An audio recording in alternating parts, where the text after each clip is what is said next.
To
the goal line, and it's caught for a touchdown. Unbelievable. By Quadri Allison, who spent last year in camp with the Cowboys.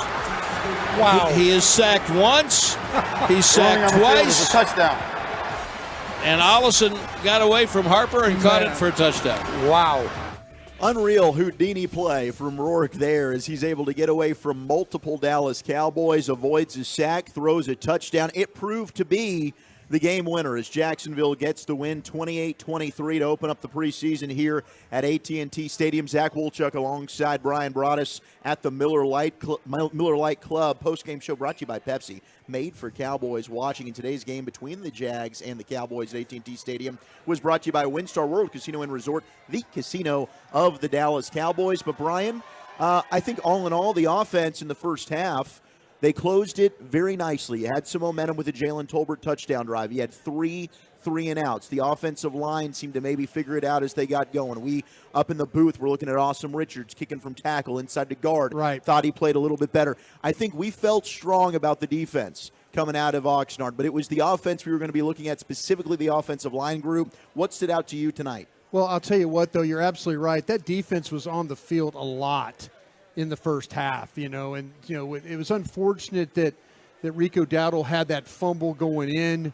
That could have very well been points for the Cowboys, but good job by the offensive line. Once the competition level became really, when you look at like 2s versus 2s, 3s versus 3s kind of a thing, I think it really kind of evened out for the Cowboys that way, and they did a really nice job. And the points right before the half, the route combinations that allowed Tolbert to score, the protection I thought was much better than. And, Will Grier did a good job of, moving the team, and that's really what you want him to do in that two-minute situation. And then they came out in the second half. We talked about it at the halftime show. Let's see a little bit of Deuce Vaughn now. And I think we got a nice little kind of a preview of what Deuce Vaughn could do. Really good route that he ran to get it down on the goal line where he just, he was able to put it in there. A little Texas route where he goes the outside, works back inside, and then he loses the linebacker. Those are the kinds of things, the creativity that we're looking for out of this coaching staff. Good play calls by Mike McCarthy and Brian Schottenheimer to get that to get those points. Yeah, the Deuce Vaughn, 8 carries, 50 yards, and a touchdown. Plus, he had that 26 long-yard run where he gets, the spin move, little shimmy shake in the hole. The Deuce was loose. Certainly everybody in the crowd, the People's Champ, was loving that from Deuce Vaughn. But, yeah, I mean, some of the play design, we got to see a little bit of it. Not as much as we talked about, out there at training camp. We knew maybe the coaching staff would be a little bit vanilla, not as much of the bunch, not as much as the mesh underneath. Now, Jacksonville certainly was able to take advantage of some of the crossing routes with that. But another guy with the late touchdown, John Stevens. That's a name we kept hearing over and over again. Watch out for this guy, John Stevens. It's going to be interesting. We'll have plenty of time to break this down as we're with you until 9 o'clock here on 105.3 The Fan of the Dallas Cowboys Radio Network. But this guy just keeps making plays. And if he keeps doing this, he's going to force the Cowboys' hand. And I don't know where you go thin, but do you keep 4 tight ends? Is John Stevens a guy that can maybe play some fullback for you? I don't know. But I thought all the tight ends looked pretty good, Jake Ferguson included. You got to see a little bit of Schoonmaker. But this John Stevens, they might have really found another undrafted gem. They might have. And, he was the one guy that we've talked about in the pregame show, Eric and I, the ability of these players to take positive practices from the field in Oxnard and bring it to the turf here at AT&T Stadium. And, great job by Stevens making that happen. Coming into this, we were kind of talking about the wide receivers. Yeah. With Turpin and Tolbert. Tolbert did make a play.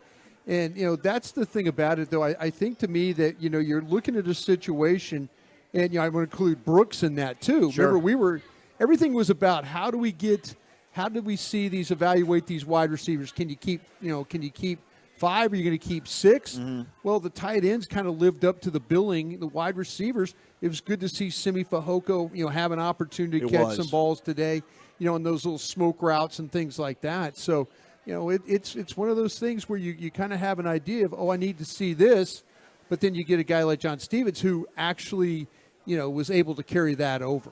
877-881-1053, the number to call, the number to text. We want to hear from you, 877-881-1053, as the Cowboys drop the preseason opener to the Jags, 28-23. They'll catch a flight after this one, fly back to Oxnard for the final week of training camp practice there before they lock up with Seattle next week for Game 2 of the preseason. But I think the other big storyline that was coming into this one, Brandon Aubrey and the kicking situation. Wow. Yeah, you say wow, and you're right.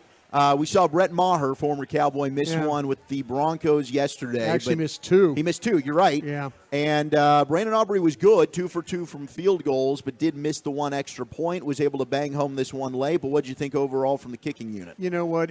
To me, when you make these field goals, you feel good. And when you make extra points, you feel good. Mm-hmm. What was the one thing that got Brett Maher, It cut? was the yips with the extra points. The extra points. And so, that basically is a 33-yard field goal. Put it on the left hash, put it in the middle, put it on the right hash, wherever you want to kick it from. But that's one of the things that, you've got to make sure you get those extra points home. That's the thing to me. And, great. The field goal's great. The kickoffs. I mean, the kickoffs were the kickoffs looked good. He's booting them out of the end zone. Kickoff was outstanding. But, if you're finding ways and you're missing extra points, that's what got the previous guy fired. No doubt. One big takeaway for me, Brian, and this was something last year, we were worried about depth at linebacker. Yes. Today, I think your best position group was the linebackers. Damone Clark looked like a different player. We got to visit with him out at training camp, and he was absolutely fantastic. Today, he was flying all over the field, sideline to sideline. DeMarvion Overshown was great. How about Devin Harper coming in, working with that third unit there late in the football game, recovering a fumble? Devin Harper was making plays. The linebacker depth, Malik Jefferson got hurt with a foot, but he was active. Yes. Jabril Cox had some moments where he flashed. But the linebacker group looks like it's taken a massive leap from a year ago. Absolutely right. And you mentioned that when, Devin Harper had 6 tackles for the game. Overshown had 6. Clark had 5. Malik Jefferson, as you mentioned, had 4. And then you go down a little further down the list, Jabril Cox had 2. So these linebackers were very, very active in this game today, especially in the first half. They needed him. They did. Overshown, and it was good to see him. He's dealing with communications, things like that. He's the guy that's figuring out a way to make sure that everybody knows, everybody's on the same page. And I'll tell you what, though, I thought he did a really nice job. And you mentioned Clark as well. Yeah. Sideline to sideline players, guys filling the holes and stuff like that. These are pretty good backs. They are. That Jacksonville's got right there. So having to kind of deal with them, I think was there was some positive stops. But then, like I say, there's some things that they're going to have to get a little bit better on, though. Ball got to bounce the outside. A couple runs get outside the gate. Probably some safety fills and stuff that needed to be cleaned up there. You got some young guys doing that stuff. Well, speaking of the safeties, Wanye Thomas had the interception on the opening drive off of Trevor Lawrence as the Jags played a lot of their ones for the first couple of quarters until they were able to get that touchdown off the Turpin fumble. But what do you think? I mean, Wanye Thomas is another one of these guys, bubble players trying to make the team, backup safety. What did you think of him? Yeah, I think the thing with Wanye Thomas, and I just noticed this, Tank Bigsby had a bounce run. Yeah. And and Bell and Thomas got caught inside. There's got to be one of those guys has got to be a fill player. And usually that's the safety in the alley. If you go back and watch it, he's so aggressive trying to get inside, and Bigsby bounces the ball and then it's a massive run. So, that's about feel, that's about fit, and that's about finish. And between Bell and Thomas, that was one time where I'm like going, oh, young guy, you can't be playing inside like that. No, I'm with you. And Mozzie, of course, your first-round pick. Yeah. I think exactly what you talked about during our weekday show on the G-Bag Nation, which you can catch 2 to 7 on 105.3 The Fan. When Mozzie is slow getting off the ball, it's a problem. That's when he's going to have issues. Yeah. There were times he looked really good against the run. But on that short yardage, I believe it was a 4th down play, if I'm not mistaken, he did get knocked off the ball about 3 yards. I thought Mozzie got stronger as the game went along, and he got reps under his belt.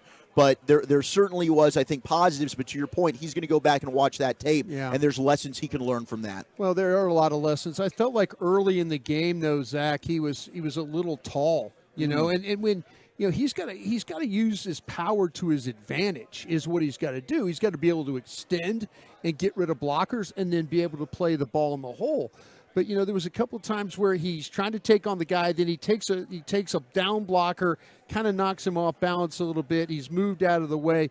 It's when he's firing into those blockers that his power is overwhelming to those guys, and so he gets to a point sometimes where I felt like he gets a little tired, and then he gets a little tall, and then when he gets tall and tired, then all of a sudden he's just a pretty average football player. So there were some things that he was dealing with in this game where there's some good on the tape. When we watch the All-22, you're going to see one or two things probably pretty good, but the next thing you're probably going to see is there's probably going to be one or two plays where, it's like going, man, he has got to play with better knee bend and better power. Yeah, the leverage. You're absolutely right. In the pad there inside certainly was a concern. Now, we got some text questions asking about Jalen Tolbert. Right, Jalen Tolbert, a disappointing rookie season. He's looked improved during training camp. 2 catches, 29 yards, had the 17-yarder, plus the touchdown at the end of the half.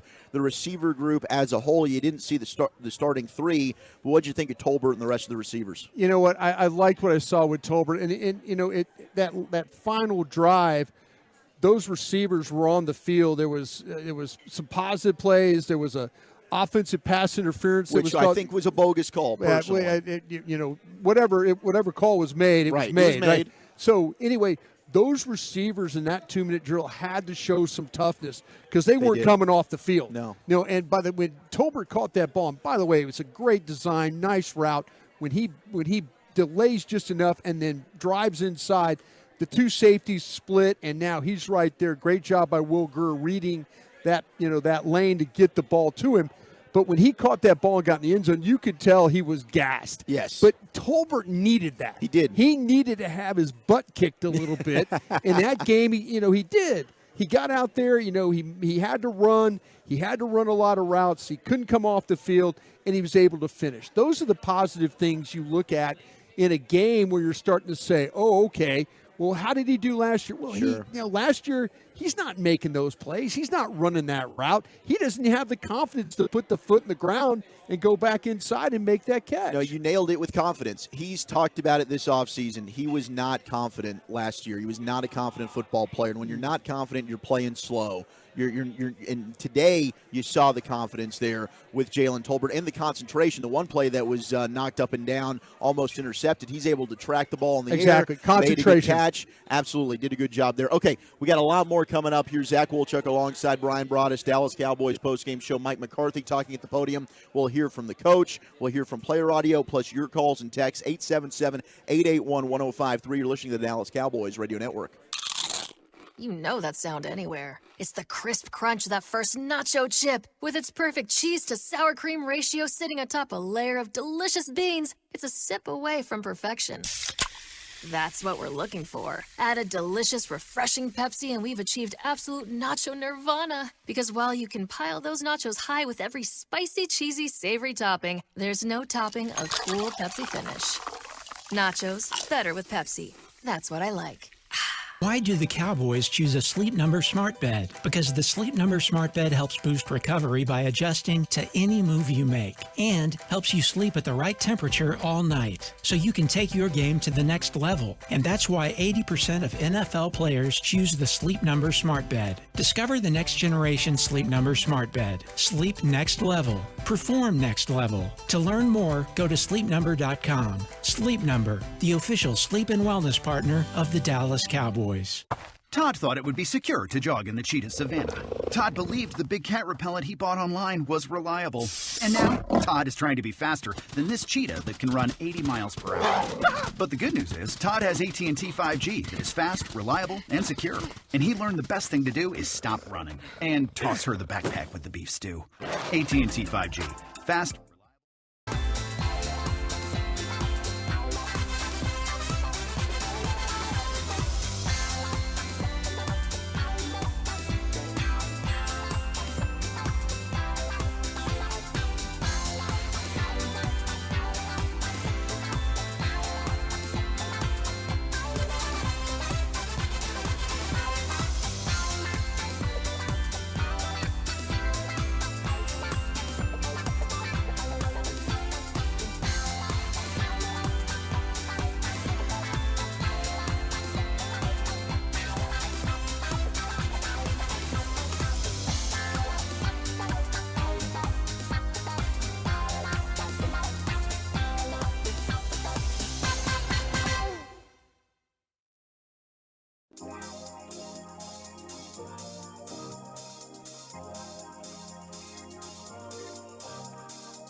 Block from Richards, over the middle to Dowdle. Dowdle comes left, makes a man miss. Good block from Tolbert to the 5. He fumbled the ball. It's rolling at the goal line, and the Jaguars have it. Oh, boy, yeah, a great open field move there from Rico Dowdle to finish with 21 yards rushing, and he makes that catch. Maybe some friendly fire. That's what I saw. I saw it, too. Turpin coming over on the side. Yeah, Turpin got him, and Turpin lost his lid. Oh, he was man. Trying to help. Helmet on the ball, and Yeah. that ended up resulting in a Jacksonville touchdown as the Jags got the win 28-23 here at AT&T Stadium. Zach Wolchuk hanging out with the Super Bowl winning scout Brian Broaddus in the Miller Lite Club. I didn't stutter there, Brian. It's like you'd had a few Miller Lite. Telling me I'm doing a half-a job over here. All right, I'm trying to be a consummate professional here, Brian. Yeah. You know who is a professional? That is the head coach of your Dallas Cowboys, Mike McCarthy. He just took the podium. What did Coach have to say? Mike, David Moore, Dallas Morning News. Can you just talk about what you hope to achieve in this going into this first preseason game, and how do you feel you accomplished what you did or weren't able to do? Well, I think based off the personnel, playtime focal point was really to get our young guys as much work and really balance it out through the course of the game. So you can see a lot of guys were available for all 4 quarters, and you want them to get the feel of a Sunday regular season game where their buddy system on the special teams, and we're rolled in on offense and defense. So, hopefully we hit the target on all those numbers. So that was the approach. We obviously sat 25 players. So I was real excited to see this young bunch played. A lot of good football. I think if you look at the breakdown of the game, they had a lot more bigger plays than we did. I thought we did a nice job in the area of discipline with penalties. That was a focus. This last week, our penalties that were up in the last couple install practices. So ball security was not good enough. This game always comes down to the fundamentals. But really looking forward to the evaluations of our young guys, because we know it's going to be a big part of our roster. It always is, and their development's critical.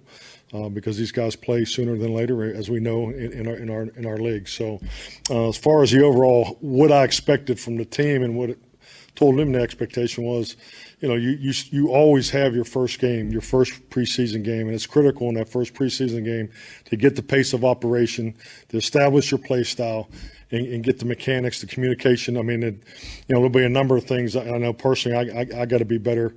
In that area, just things that go on and during the course of the game. So I thought we got off to a solid start, but there's a lot of good things to learn from. But I really love the energy that our young guys played with, and especially the young bunch that got to play against their first group there, first couple series. So it's just a great experience. A lot of opportunity tonight, and but it's our starting point, and it's really true every single preseason in that first game. So I think we definitely hit the target as far as opportunity, the results and the production and performance. We're all about education, application, and evaluation. So we got a lot to evaluate. Mike, Todd Archer of the ESPN. What do you make of Deuce's performance, and how do you evaluate it when it's backups versus backups, and how do you project that, how it would fit? Yeah, I don't put a whole lot of salt in that, because at the end of the day, you got to go play. And that young man played. He played very well. And I thought, how you try to use those guys, different guys as they come into the game. We didn't really focus on that. And the point I'm making is, he rolled in there and ran, conceptually everything out, everything that the other guys ran too. So I think that speaks volumes about him. But I thought he had a heck of a night. It was a great introduction to the NFL. Fort Worth Star Telegram, one of those young guys that had a chance to play against the first team, Damon Clark. What did he just kind of show you tonight? Just what are your overall thoughts about him? To be honest with you, I don't get to watch the defense as much as I used to. So as far as personal evaluation on each player, I can't really. But Damon's really has had an outstanding camp. I mean, you can see, we talk about all the time the guys from year 1 to year 2 making that jump. He's made the jump. So you can see that coming at the end of last year. So, but I can't give you, a personal evaluation right now. Mike, Elwin Henderson, Gilbermere. Obviously, you're not going to know a whole lot until you can watch the video. But your first thoughts on what concerns you the most, that needs the most improvement the quickest? Concerns me? I don't. I mean, I think you always go to the basics of football. We talk about the 6 fundamentals of Cowboy football, and it starts with ball security. So we did not win the turnover ratio battle. So that's where it starts with me, with our team. You look the way we practice. The first team fundamental drill we do is about ball security, taking it away and protecting it. So that would probably be the main focal point, but it's always the main focal point. So. Cowboys head coach Mike McCarthy there following this 28-23 Cowboys preseason opening loss to Jacksonville. He mentioned the penalties. Cowboys pretty clean, 6 penalties for 45 yards compared to Jacksonville, 13 penalties for 86 yards. But he's absolutely right when it comes to the ball security. 3 turnovers for the Cowboys, 2 lost fumbles, 1 interception there. Mike McCarthy brought to you by WinStar. Over 8,500 of your favorite electronic games, more than 1,000 table game seats, and 1,400 luxury hotel rooms. It's always a good time at WinStar World Casinos and Resorts, the casino of the Dallas Cowboys, and the National Medal of Honor Museum. Join the mission at mohmuseum.org. Joined now by our Dallas Cowboys insider, Bobby Belt. Bobby, you just came from the locker room. What were the vibes like? The vibes were odd, because it's really weird when you have a home game that's also a getaway game, and they're like loading up the buses to go on the road and get ready to leave. It has the vibe of typically what is a road game in terms of that locker feel, where guys are like, got to get our box lunches and get out of here and get on the bus and fly. But you did get Deuce Vaughn standing up there. He was kind of the focus. He's the one that got put up against the wall, which is usually the star of the game that everybody wants to talk to. So we got to talk to him a little bit. Got a little bit of Jalen Tolbert, but you know, kind of just a vibe of just, you know, time to hit the road, time to get back to camp, put some more work in. Bobby, we going into this game, and you know, you joined us for the pregame stuff that we do. We kind of talked about the wide receivers. You know, there were, you know, who was 4, 5, and 6, and I felt like Tolbert was the one of 4, 5, and 6 that elevated himself over the other ones, and maybe now Simi Fehoko might have, you know, said, "Oh, I'm not going to go away here," kind of a thing. Is this thing? Is it now? Is it really that open? Or I mean, because you know what's going to go on? You know, with when you start to talk about Jalen Brooks. Yeah, Brooks didn't pop as much tonight as maybe you would have 4 or 5 targets. One reception, something like that. Yeah, some of the balls thrown his way, kind of inaccurate passes. Yeah, there was one from Will Greer down the sideline where it was hard to tell if there was a slant that he like it was too wide, like he short-armed it. Yeah, a little bit. There wasn't great ball placement on a lot of these, and you know, there's one point where he was going down the sideline and Will Greer was throwing what looked like a comeback, and so I don't know if that was just who was in the right there. Maybe miscommunication. If it wasn't miscommunication, it was just a horribly inaccurate throw. Not look good. But it looked like it was just a miscommunication on where he was supposed to be. Now I don't know if that's the quarterback or the receiver, but Brooks didn't shine as much as like Simi Fehoko had a couple of, you know, decent plays. You know, those smokes. It's almost like that he and Will Greer kind of. The smokes, and I mean the quick passes that go to the outside, and then he's able to get 9, he's able to get 5. Yeah. You know, it looked like that to me watching Simi play today. I kind of got feeling like, okay, this is what I was expecting him from what, you know, like training camp past. But, you know, we haven't seen that from him. Yeah, because with Simi, it's but we're talking about carryover. Right. Like Brooks, we were thinking carryover. Yes, who's going to carry over? No doubt. Confirm what I've seen in practice. Exactly. And I didn't, but it's hard to tell. Did I not get that confirmation? Because a lot of the times we saw him showing up in practice was he was getting some time with the ones occasionally, and he was getting throws from Dak Prescott. And so it's hard to tell. Like, I mean, is it something where it's been Cooper Rush or Dak Prescott? Is Will Greer just not a guy that he's got a lot of chemistry with at this point? That's hard for me to tell. I do think the big takeaway here out of that receiver group is it feels good to, again, get some additional confirmation on Jalen Tolbert, which Jalen Tolbert, we talked last year about as soon as the pads came on, he disappeared. And this year, when the pads came on, he continued to make tough catches. Right. He continued to fight for the ball. I thought the play that was ruled an offensive pass interference on Jalen Tolbert, the 30-yarder down the sideline, I thought that was a bad, weak penalty that was thrown on Tolbert. I didn't think that was offensive pass interference. But B, regardless of that, just putting that on the tape, that was South Alabama Jalen Tolbert. Yeah, the guy exactly, who fought for the ball, went up, showed the catch radius, showed toughness, came down, got the feed in. That is the guy that you saw on tape, that I saw on tape, the guy that we looked at and said, that is a dude who you absolutely would take in the second round when they were talking about taking him. And then when you got him in the third, you felt like you got a steal. And so, look, Tolbert has talked about that his confidence got shot last year. He's talked about that during, you know, with the media very publicly, and he had to, you know, kind of change his mentality. But I thought it was very encouraging to see the way he played. And who was the first person to go up and greet him after he scored his touchdown? It was your quarterback. It was Dak Prescott, who went up and made sure to give him his love and say, like, that's what we need from you. Jake Ferguson kind of starting in the right direction. These tight ends have been good in practice. Jake Ferguson with 3 catches today for 38 yards. John Stevens carryover. You got the John Stevens carryover at tight end as well. Again, we talk about carryover from practice games. You did see that with John Stevens. Ferguson, I thought, he was good today. That was a positive contribution. We got, I think, just the one catch from Luke Schoonmaker, but okay, it's good to see him out there getting reps in that are meaningful in terms of for game speed. And then obviously the thing that you absolutely knew would carry over is the juice with Deuce Vaughn in the backfield and the elusiveness and the ability to break ankles. And you saw a few different times. The catch he had right before that set up his touchdown run. I think it was a third down. Yeah, that's what we were talking about, little Texas route, little out and in, and he broke the linebacker he went down. high to go get the ball. Yeah. If that's a better throw, it's a touchdown there, and he doesn't have to run it in. Yes. But he showed the ability to go up, get the ball, showed a lot of toughness. The big question with him, obviously, the entire time is going to be, will the frame hold up? But the ability is absolutely there. No question. Bobby, we love you. Thank you so much, my dude. I love you all. All right, we will hear from Deuce Vaughn, from Jalen Tolbert, plus your calls and texts, 877-881-1053. Dallas Cowboys football will continue in a moment. Hey, Cowboys fans, it's time to get ready for tailgate season with an official Dallas Cowboys license plate from myplates.com.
BellNunnally.com to learn more.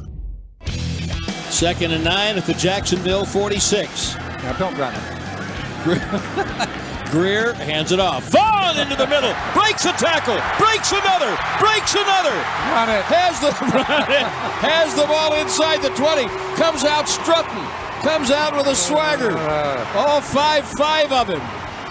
Young man is a football player. 26 on the run for Deuce Vaughn. Yes, he is. Brad Sham, the voice of your Dallas Cowboys, who we'll hear from momentarily here in the Dallas Cowboys postgame show. Zach Wolchuk alongside Brian Broaddus here at AT&T Stadium in the Miller Lite Club following a 28-23 Jags preseason opening win over your Dallas Cowboys. Regardless, it's always a great feeling the first time you're able to see the iconic Cowboy jersey, the star on the side of the helmet. Football is back. And I never take that for granted, Brian. And I get chills every single time. It's a privilege. It's an honor to do what we do. And I love every single second of it. Yeah, and, it's anytime they do line up. I'm so much been involved my whole life has been with team building and stuff like that. So the thing that I totally appreciate what you're saying. And I'm watching these guys play today.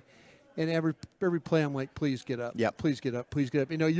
You're kind of, oh no, let's do. I'm kind of like, please get up. The fan in me is always, but health is most important. No, the health is, absolutely, and we'll see what's happened with Malik Jefferson in the foot and all that. Hopefully, he jogged off the field, so maybe it's something precautionary there with them. So hopefully it is okay there. Yeah, the only Cowboy injury today that we know of so far, Malik Jefferson left the game, and he was playing well too. I mean, that's another person. You talk about linebacker depth. Former Texas Longhorn, Mesquite Poteet alum here locally in the DFW Metroplex, left the game with a foot injury, did not return, hopefully nothing serious. 877-881-1053, the number to call, the number to text. We'll hear from Deuce Vaughn. You heard Brad and Babe just talking about him, but I do want to get to the phones. Robert from Kaufman is on line 1. Robert, what's going on? You're on the Dallas Cowboys Radio Network. How you guys doing? First-time caller, long-time listener. Man, thank you, man. You hit it right on the coffin, Zach.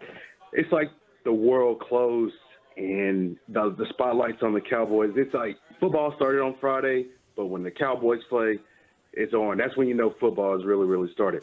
But I want to go ahead and get into the game.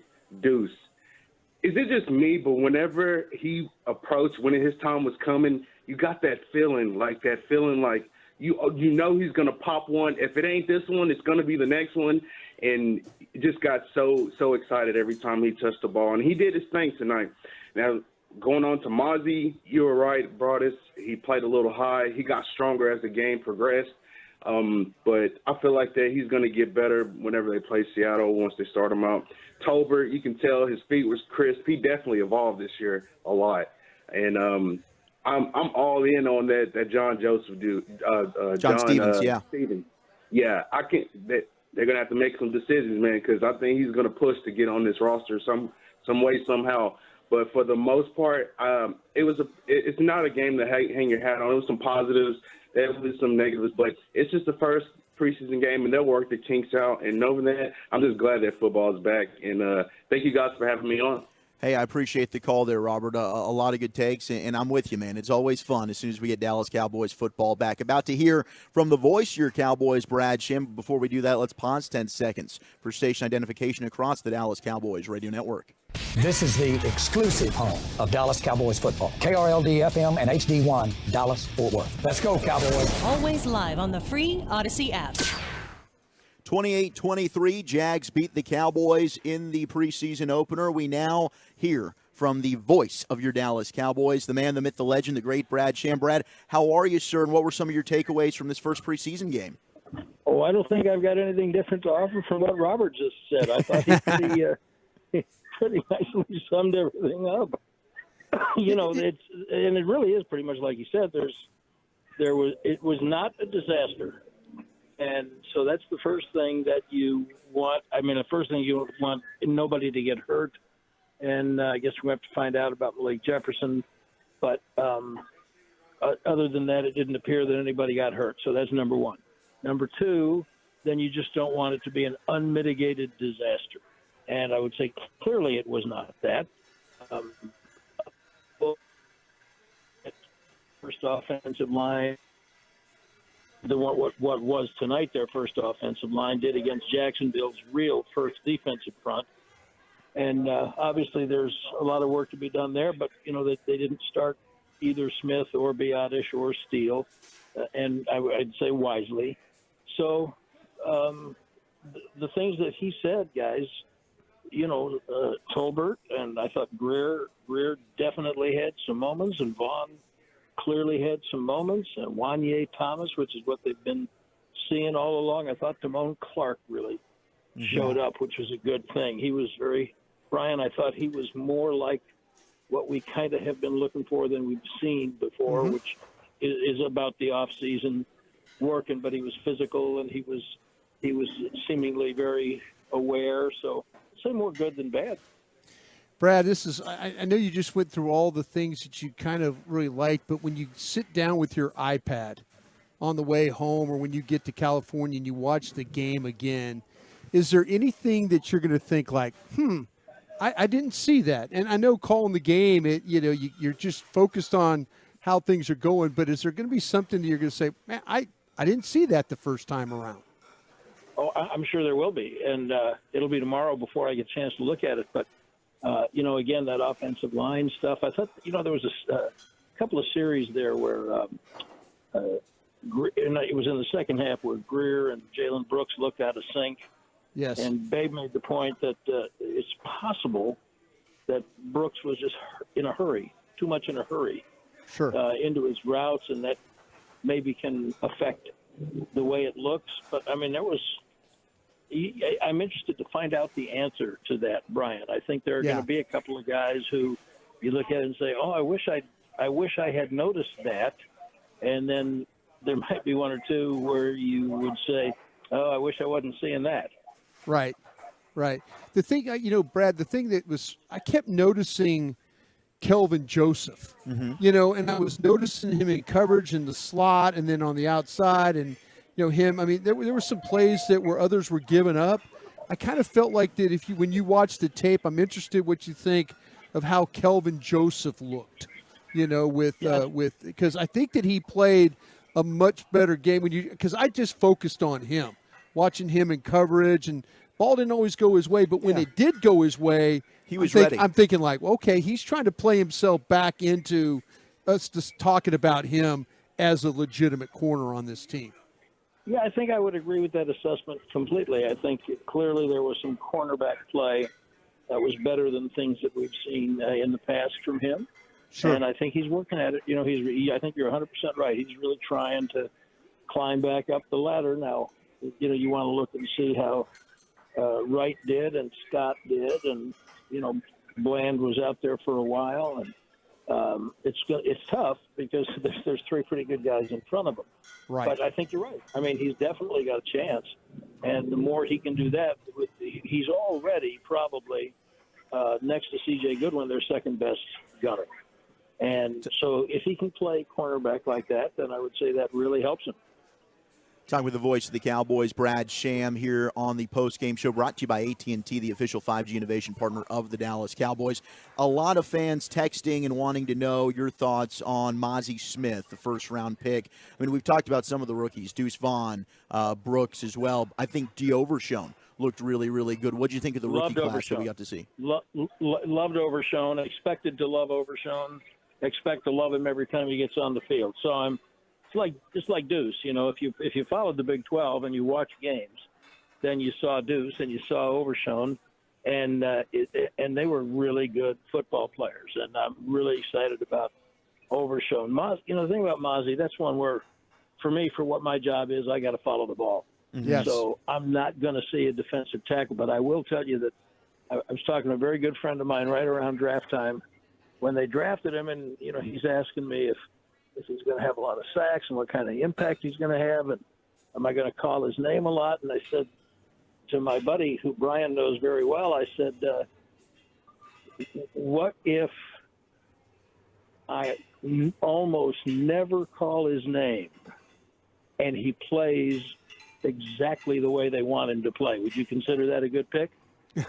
And he had never considered that possibility. Yeah. But that's what he plays. That's his position. So, as time goes on and his communicate, first of all, he's got to be, he's going to have to play. He did play next to Osa Odigizua for a while tonight, so he needs more Sure of that. did. Yeah. As he performs in the rotation, and he sits down in there and clogs things up. And that is not a glamorous position that he plays, but it's a really important position that he plays, and they need someone like him. And he's one of those guys that I'm looking forward to watching on the tape, because I don't expect to call his name more than once or twice a game. But that doesn't mean that he's not doing a heck of a job. And I hope fans understand that. Brad, I hate to do this to you. I know you're going back out to California, but you still got to watch what this kicker's going to do. I need you to be my eyes on that practice field. I can't have you missing extra points out there. I'm sorry. Well, no, of course not. You want him to be perfect. But I mean, I thought his kickoffs were phenomenal. Outstanding. He made every other kick. Right. Right. He kicked field goal. Mm-hmm. He made all the other extra points. So okay, I from talking to him, he does not give you a nervous guy. He does not present that way. Yeah. And if he stays calm, he's clearly a talented kicker. If he stays calm, I think he's got a chance. So I do promise to be your eyes at practice. I think they're going to change the schedule and give him a regeneration day on Monday. Okay. After having this kind of rigorous flight back, and they had a walkthrough this morning, and I mean, it was just a crazy trip. It was a crazy trip. And they didn't have any free time. They didn't have any relaxed time because they had walkthroughs on both ends. So they're going to have a day off tomorrow and a regeneration day with just a walkthrough on Monday. And then they'll be in pads on Tuesday and Wednesday. And Brian, I'll be watching and I'll be communicating with you. Hey, just make sure give Craig Gleber a hug for me, because nobody does the crazy trip better than Craig when you see him.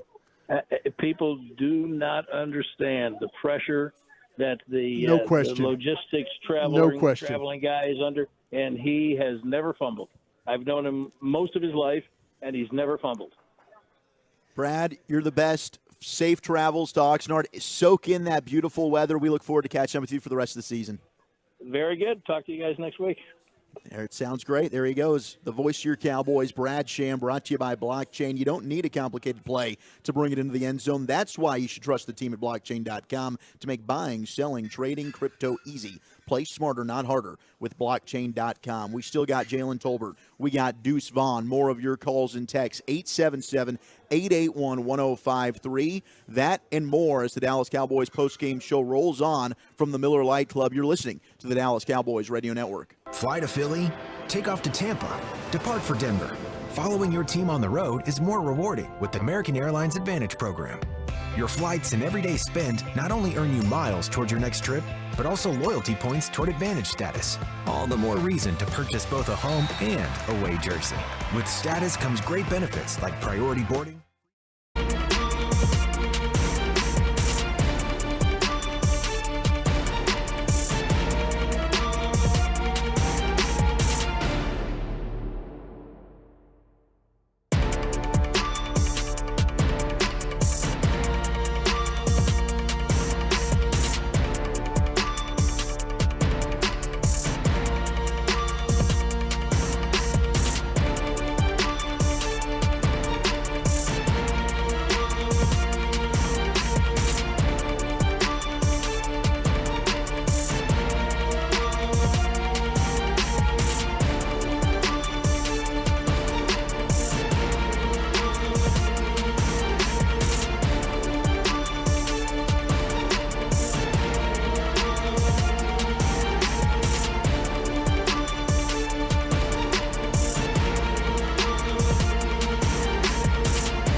was born. That is our What a Play of the game.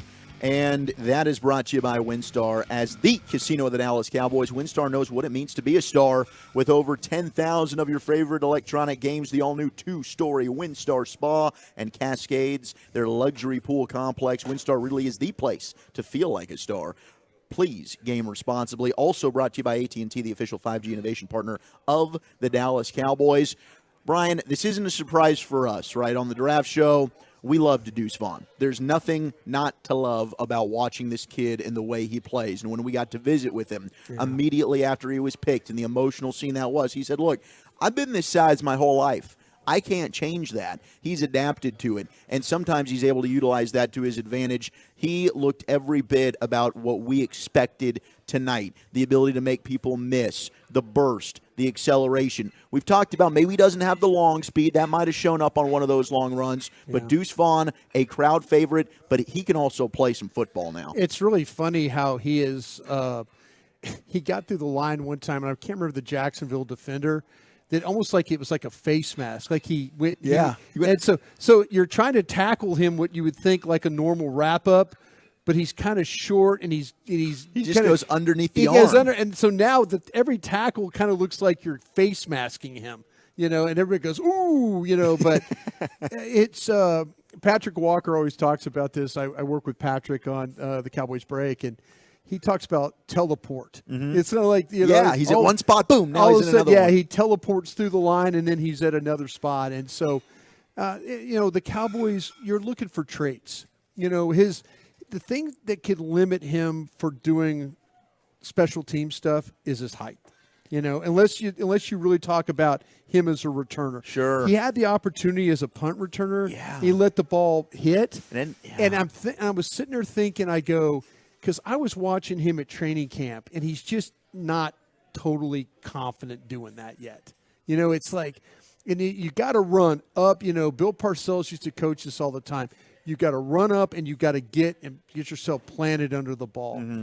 And it's like he watched that ball, and he was drifting, and he never really ran to it. No, he just kind of said, and he let it hit, go. and it, and now, then it goes inside the 10. Yeah, exactly. And you're now going, okay, well, that's just lack of experience right there with him, doing that. But, at Kansas State, he didn't have to play a whole lot of special teams. No, I think his freshman year is the only time I can remember him returning kicks or punts. And K-State fans out there, let me know if I'm wrong. I think 877-881-1053. But going back and studying him, I think it was just his freshman year. Everything, though, you like about him as a player, the burst, the ability to get through the hole, he is difficult to tackle because you're going at him, and he makes a spin move, and now it's another 2-3 yard gain because of the balance, the body control, his ability, the vision to see where he needs to be. Yeah, overall, the running backs, and the Cowboys only ran it 22 times today for 94 yards. They averaged just over 4 yards a carry.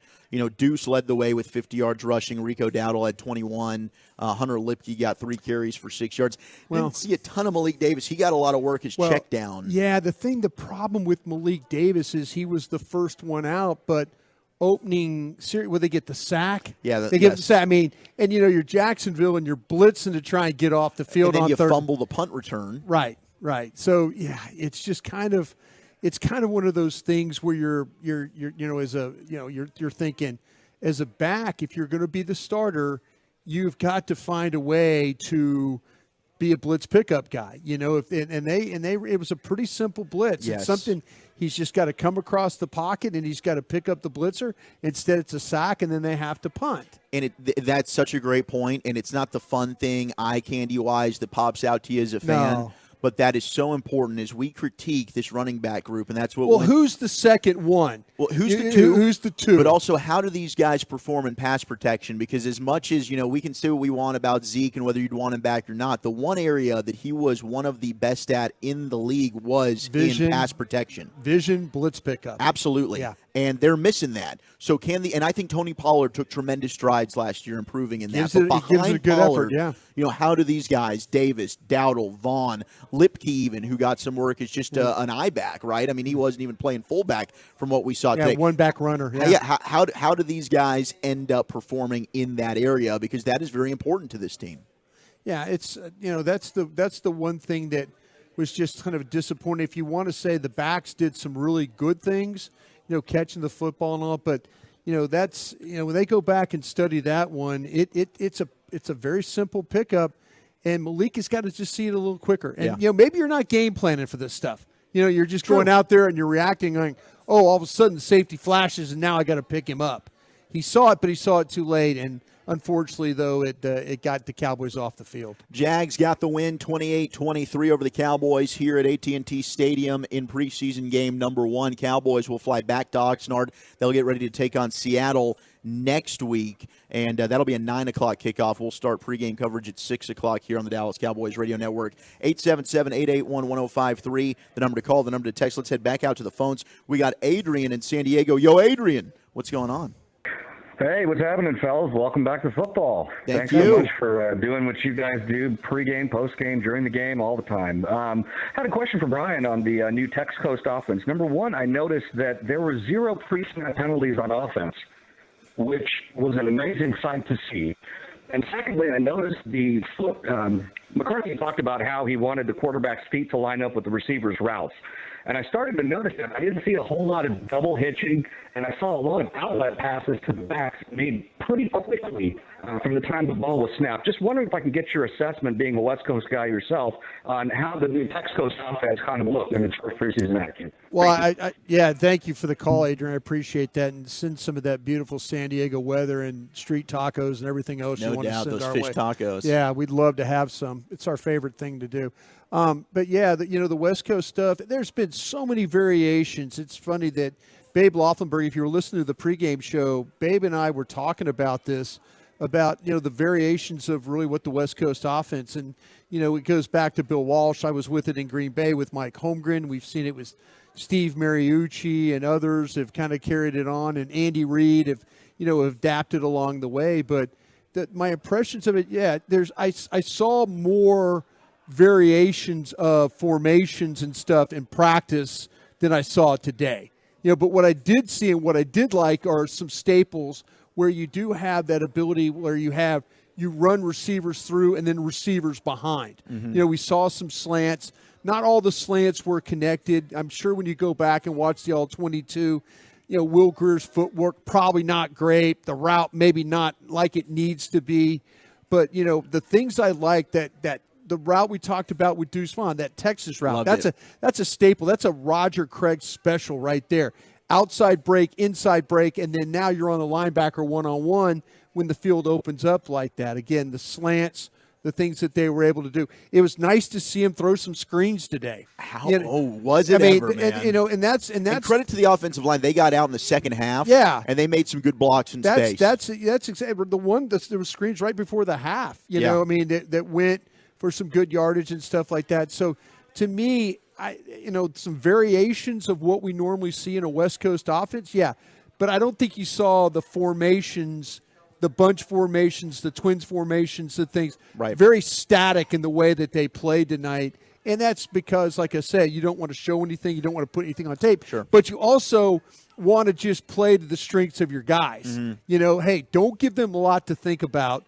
Just go out and play football. And I think that's what Mike McCarthy and them did tonight. Absolutely. 877-881-1053. We did get a text earlier, and we will get to some interviews here on the other side. But I did want to ask you about this, Brian, and having been in the league for so long in the personnel and dealing with these roster cuts. But the NFL now, you're no longer trimming your roster for several weeks and having multiple cut downs. They're taking it all the way down to the end of preseason. You have a 153-man cut down. We got a text asking, how does that help or hinder the Cowboys? I think it absolutely helps everybody in the National Football League. The biggest fear that you deal with is that last preseason game, and then all of a sudden you're making cuts, and now you're trying to cut your roster down, but you're very mindful, like, wait a minute, I can't take all these offensive linemen away. Oh, I can't take all this secondary away. So now that they keep these rosters at 90, I think that to me is just awesome, that they're able to do that and then be able to, play that last preseason game and not worry about having to expose some players that, and there's some guys that they won't play just because they'll cut them. You don't want a guy to get hurt, and you want to sneak them on the practice squad. You might want to. You don't play him maybe because you're going to cut him, but you don't want him to get injured, and you don't want to have to pay an injury settlement or something. I see. So it is going to be that last preseason game. I know Brad and I used to do the game together, the Scouts game. In this case, it really is going to be the Scouts game because it gives you that one more final look, and then it's going to be one massive cut. And I think the pro departments are going to be ready when that happens. But I think the league has clearly helped all the teams, especially with that third preseason game. I'm with you. I think good for the teams and also good for the players. Allows them more opportunity to put some extra tape out there. So if they do end up having to go elsewhere, teams can look and try and pick them up. All right, let's go get sound from the locker room. Bobby Belt was in there. He talked with Jalen Tolbert. He talked with Deuce Vaughn. We'll hear from those two, plus more of your calls and texts next. Dallas Cowboys football will continue in a moment. Spurs assistant coach Becky Hammond on inspiration. I hope it's an inspiration to girls out there.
is our defensive stop of the game, brought to you by Reliant, an NRG company, and Blockchain. Trust the team at blockchain.com to make buying, selling, and trading crypto easy. Play smarter, not harder, with blockchain.com. Let's get some tape from the locker room now. Great game for Wanye Thomas as he continues to impress with that interception. But Jalen Tolbert got the touchdown right before half. We've talked about him and the growth from year 1 to year 2. Bobby Belt, our Cowboys insider, catching up with Tolbert in the locker room after the game.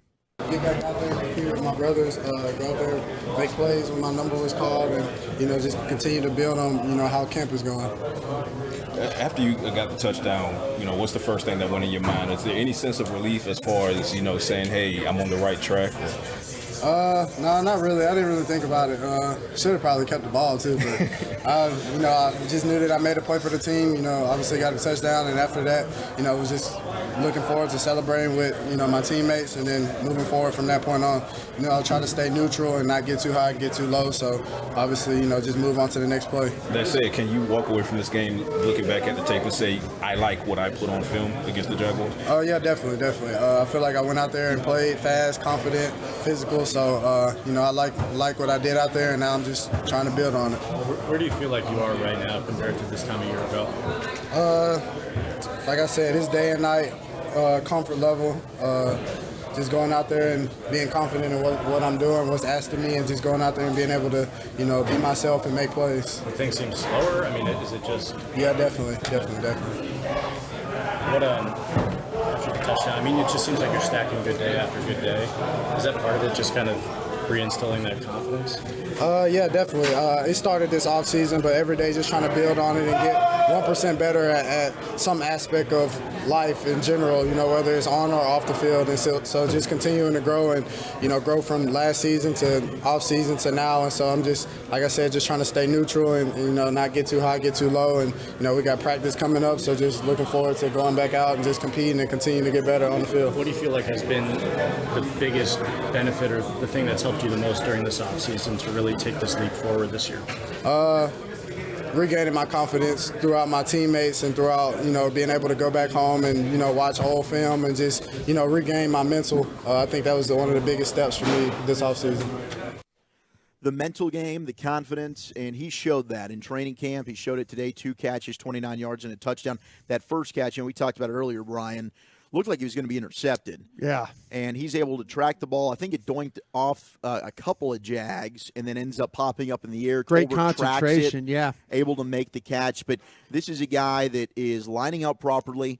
He knows his responsibilities, and he's playing freely. And he mentioned there the game has slowed down, and you can see him playing that way. Yeah, I kind of wish he would have thrown the old, hey, my confidence came back when I went out in the backyard, and those guys out there and getting to work. But, he was lower than whale poop. If you look, he really, really was. I think he said his confidence was like at 2 last year. No, it was terrible. Seriously, it was not very good. And he fought the ball. He his routes weren't good. Everything about it. And he's right. When he was at South Alabama, we watched him on the draft show and evaluated him. That guy played with a chip on his shoulder. He had swag. Everything about him, he was a taunter. He was everything about his he would game. talk. He would talk a lot of mess, and he looked like a shell of a player last year. And he knows right now that he's on a good path. He just needs to keep working on things. I saw him. He was on kickoff coverage today too. In the start of the second half when the Cowboys took the lead, he was playing. I think it was L3 or L4 on that left side. So they've got him trying to cover kicks, to do some special team stuff going forward. I was watching him run down the field. Actually, Overshown was next to him, and Overshown beat him down the field. Overshown's fast now. That dude's got speed. He was running. But I'm just glad to see that Tolbert, just keep going, man. Just keep going. They're going to need you to step up more than a 4. They're going to need him to be part of this. They will. You never know. Banged up, injuries happen. You're going to need these guys. I think Tolbert is probably going to be your 4th receiver. I think that the Cowboys are as a team, they like to give their draft picks as much opportunity as possible. Well, you're right. Now when we were working on the draft, and we're kind of talking about all these receivers. I know Jackson, the Smith, first and 2 days, Jigba. right? Yeah, I mean, we were all talking about, is there potentially a first-round receiver? Yeah. Addison, Smith, and Jigba. We're throwing names out there. The Cowboys said, no, guys, don't be idiots. We're going to take a receiver. We took Brooks in the seventh round. So they are giving, and they didn't really add anybody. No. So they want this kid. They're trying to clear a path for him to have some success. Yeah, the wide receiver group is fascinating. Your top 3 guys with Lamb, Cooks, Gallup. I think Tolbert's 4. Turpin is a guy that I was absolutely gobsmacked by with how they were using him and how he was performing at camp. Today, though, maybe not the best Devontae Turpin. Well, on the return, the fumble, but then he had I think he had a catch where on the he did. He had a 15-yarder. Yeah, and it was during the 2-minute drill. Yeah. I think it was in the he made a catch inside on the 2-minute drill. I think it might have been right after that offensive pass interference call too. Right. They needed yards. They got backed up. He came up over the middle. Right. He came up with a big play there. So yeah, but the fumble. And what are you going to do? And he knows that. He knows that, and then he's trying to make an effort play. Yeah, not his fault, but he kind of gets knocked into Rico Dowdle, and now there's a fumble again. Yeah. So yeah, it's but we will see the top, those 4, 5, and 6. I think 4 showed really well today. I think 4 locked himself in. And 5 and 6. 5 was okay. Okay. 6.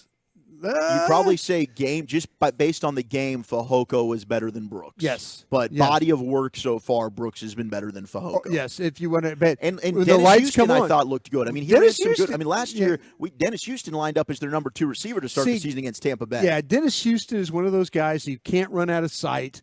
But what he'll do is he'll line up in the right spot, he'll run good route, and he'll catch the ball. Yeah.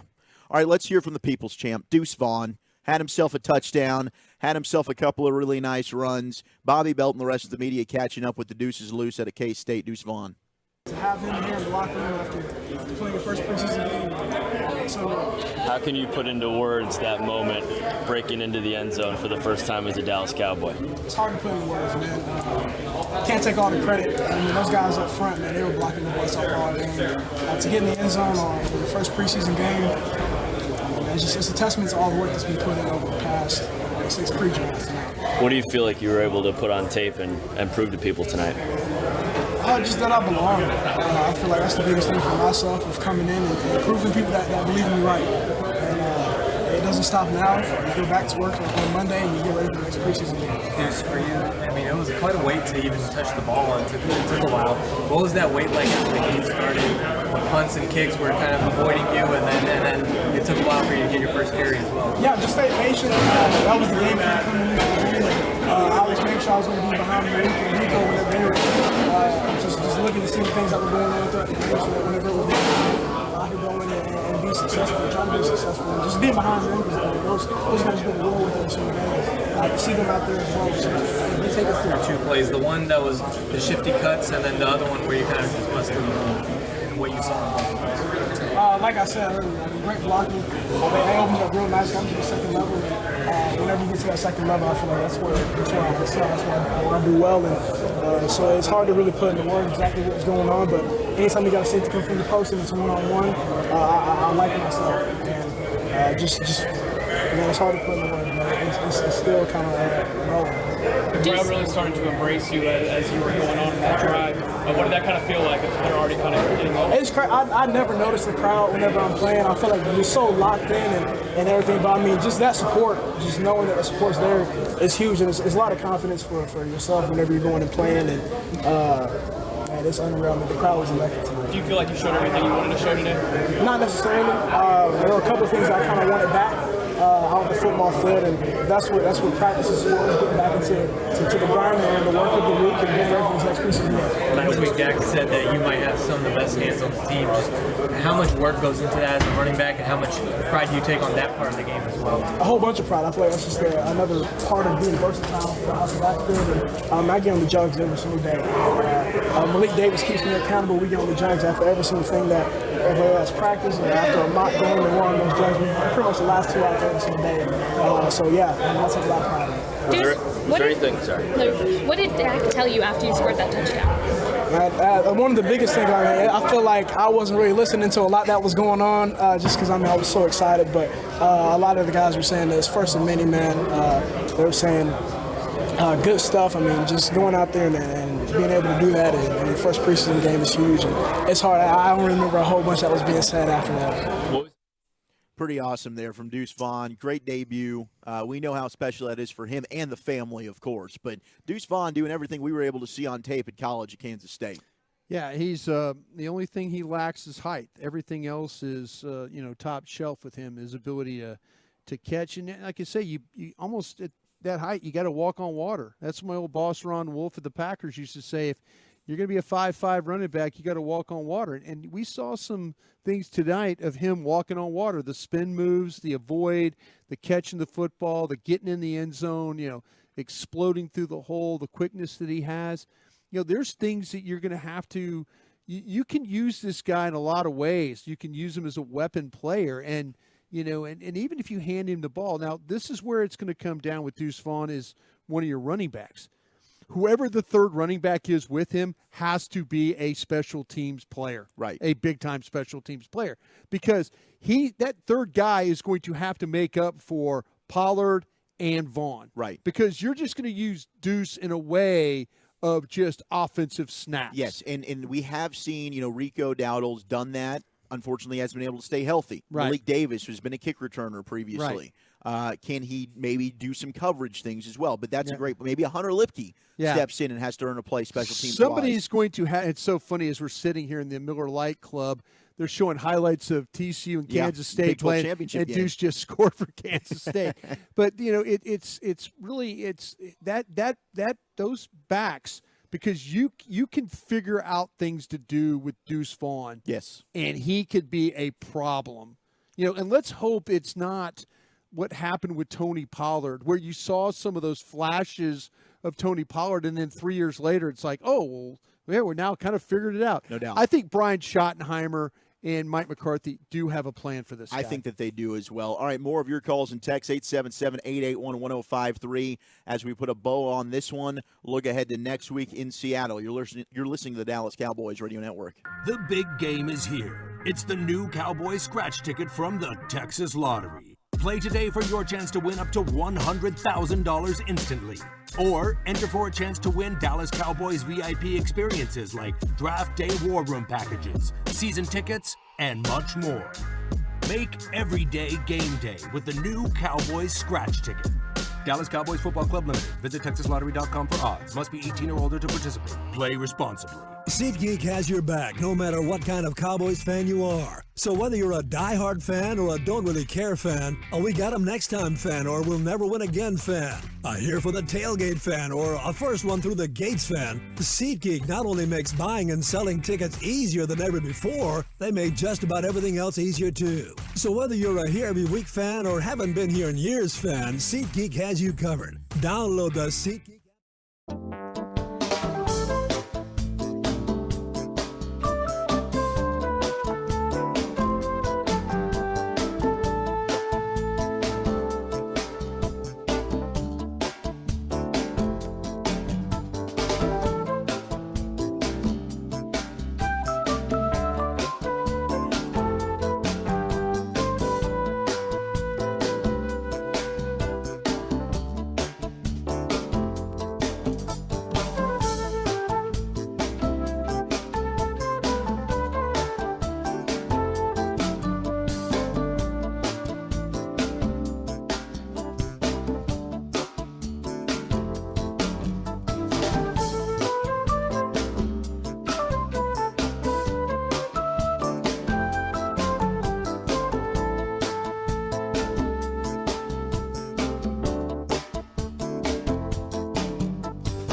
games, he's going to have some good and bad. But Right. you're going to be able to evaluate your guys with the way he's throwing the football. Absolutely, and he's playing with backup linemen. Yeah, so he kind of the interception he threw late was just a bad good throw. throw. That was a bad throw, and he had some that were off target, but for the most part, the offense is not going to fall apart while he's playing. Yeah, and that way you can evaluate all those young linemen that were in front of him. You can evaluate because you're gonna they had some 3 and outs now during this game. I mean, but in the second half he did a much better job of keeping the offense on track and then allowing them to be able to run plays in order to evaluate their guys. Our player of the game in this one, DeMarvion Overshown, former Texas Longhorn, was all over the field, had 6 tackles before he came out of the game, was tied for second on the team with Devin Harper, his fellow linebacker, Big 12 guy from Oklahoma State, that is Devin Harper. But DeMarvion Overshown, your player of the game. Here was one of his highlights. 3rd and 1, and they will run ETN up the middle, and it's not ETN. It is the rookie Tank Bigsby, and he stopped, and it's going to be close for the first down. Well, I don't think he lost got yardage. They ran to the ball very well. Marquise Bell down in the box along with Overshown. He is wearing number 35, the rookie from Texas, DeMarvion Overshown. He is excitable and exciting. He sure is. Overshown, our player of the game. He was all over the field. I thought him and Damone Clark played off each other really, really well. Our player of the game brought to you by JackBlack.com. Want to use what the pros use? Jack Black is the official men's skincare brand of the Dallas Cowboys. Yeah. Visit and get JackBlack.com today. Good product. But I think the linebackers. Good player. Good product, good player. Yeah. As we put a bow on this one, man, I think the linebackers stood out to me more than any position group tonight. Yeah, and when we started this day, it was about wide receivers, it was about linebackers, it was about running backs, it was about offensive line. And I feel like that, when you go back, you watch the All-22, you're going to kind of find a little good and a little bad but the linebacking group, I felt like overall, where I felt like, and I'm saying felt like it a lot here, but going in, I was like, okay, where's the We depth? felt like it, man. Well, even Jabril Cox got in there for some stuff too, that was a couple of tackles in this game. He needs to play more. Okay, Malik Jefferson, I get it. I was very surprised to see Jefferson in over Cox. But I think Cox needs to get a little bit more of a run. Well, and you mentioned him as being a fringe guy that could be, maybe a surprise cut. Yeah. I think he is on with the play and the depth that you're seeing now with Overshown and Clark and even a guy like Devin Harper. Jabril Cox does need to make the most of his opportunities because you might be right. He might be on the bubble. Yeah, I hate to say that about LSU Tigers. I hate to say about one of my LSU brothers, but that's kind of where we're at right now. Overshown, by the way, catching up with the media afterwards, he said, quote, putting the jersey on and putting my armbands on and my sleeve and realizing I'm fitting to do this for the Dallas Cowboys. A lot of people dream about that. I'm part of that 1% that got the chance to do that. I wouldn't want to be nowhere else. That's a guy that knows what it means to represent the star. It means a lot to him, and it's awesome to see him out there running around doing what he loves best. And that's a guy that went through a lot of coaching changes, position changes at Texas. Yeah. He's finally settled in with a plan under Dan Quinn on this defense, and he seems like he's flourishing. Yeah, I was really worried about him and the overrunning some plays. I really, really worried about that. But he didn't do that tonight. Played well. No, he didn't. All right, next week we've got Seattle coming up, and that's going to be an interesting flight back afterwards because they're doing the same thing. They're not going back to Oxnard.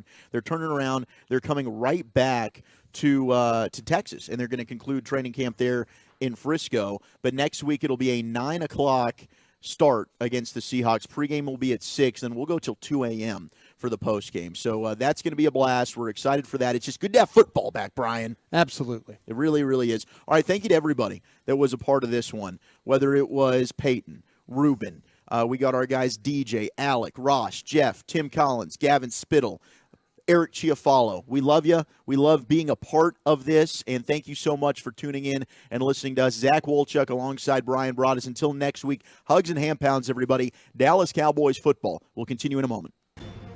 The Medal of Honor is our country's highest military award for valor in combat. More than 40 million individuals have served in the armed forces since the Civil War. Fewer than 4,000 have received the Medal of Honor. The National Medal of Honor Museum will be a place to preserve these legacies and inspire America.